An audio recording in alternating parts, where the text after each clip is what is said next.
Hello, Maria. Thanks for coming in for the interview. It's my pleasure. Thanks for inviting me. Well, as you know, the company has been expanding and we have an opening in our HR department.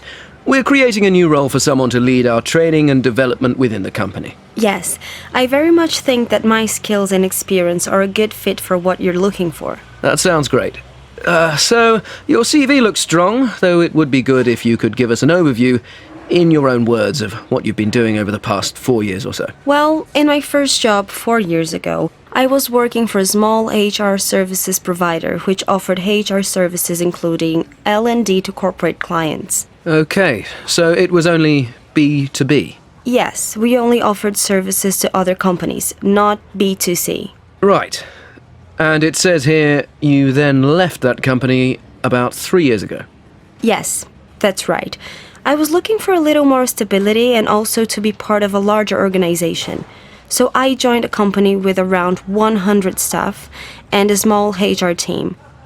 As there are only a few of us, we each deal with a range of HR topics.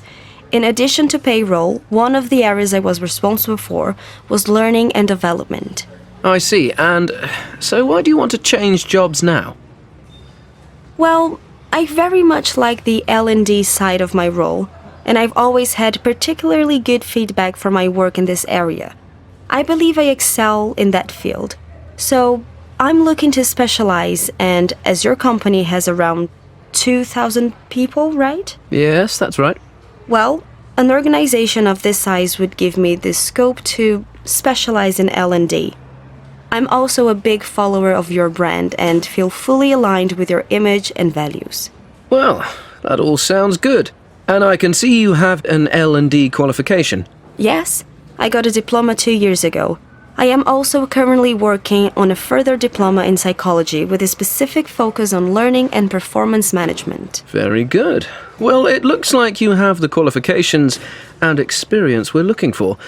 What do you think will be the main challenges of coming to a much larger company? I can see that it might be perceived as a weakness to not have experience in an organization of this size. Though I see that it could also be a benefit. I won't be bringing too many preconceived and possibly inflexible ideas with me to the role. Yes, that would be a good thing. Also, I'm used to taking a very personal approach to employee development. I realize that such an approach with 2,000 staff members will have to happen in a different way, but I bring many ideas with me that can be replicated on a larger scale. I see what you mean. Right, so, do you have any questions for me? I think we've covered many of the areas I had wanted to address. I have 2 quick questions though. Go on.